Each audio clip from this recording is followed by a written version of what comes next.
You guys know I'm not an expert in fighting games, but there are some that really catch my attention and I can't pass up the chance to review them.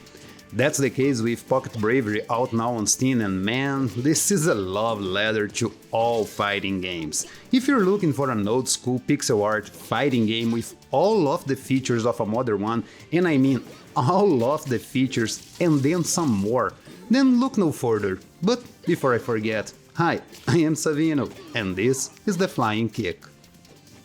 So you were used to hearing me talk about beat'em ups, but when a Brazilian dev, Statera Studios, puts out a pixel art style game like this and lets it bake in the oven for this long, I had to recruit my good friend and fighting game expert Retro on Modern to help me check it out. So, from now on, you are listening to his words. Right from the start, you were greeted with an awesome introductory cutscene. When it ended, I was pleasantly surprised by all the modes, options and features staring back at me on the start menu. Sure, there is your typical arcade, versus and training mode, but there's also a story mode, combo trial, color customization for your fighter skins, and all kinds of options, including a quote-unquote modern fighting mode, accessibility options, and much more. There are 10 characters and 20 backgrounds at launch.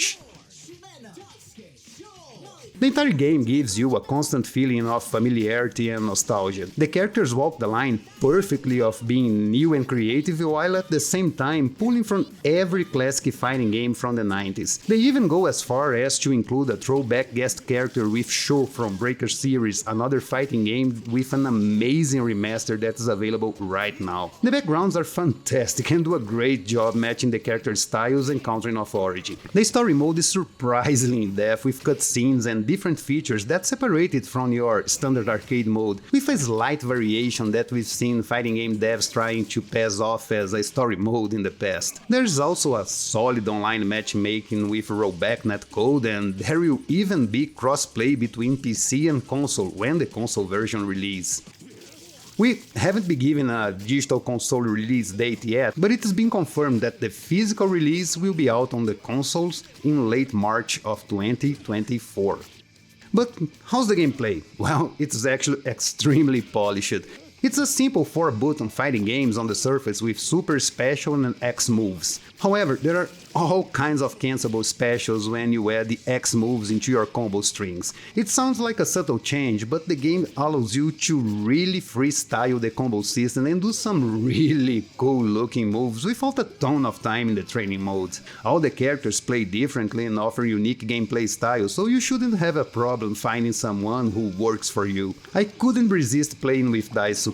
I mean, just look at him, the sword, the trench coat. The controls are probably closest to an older King of Fighters game. The inputs aren't difficult for specials and supers, but they are not as forgiving as a modern Guilty Gear or Street Fighter. I didn't try their version of modern controls, so I can only tell how the classic controls felt. If you love games like King of Fighters 98, Chaos Code or Break's Revenge, you're going to feel right at home.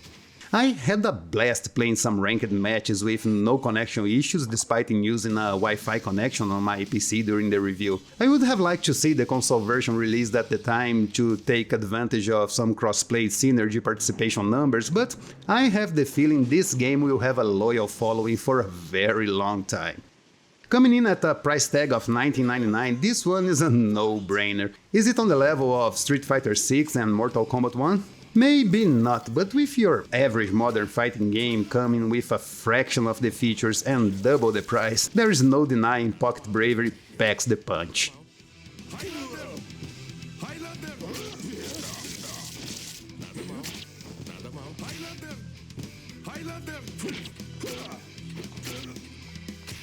And that's it for the review, guys. I hope you all enjoyed this quick look at this awesome game, and don't forget to follow Retro on Modern on Twitter if you have an account, that is.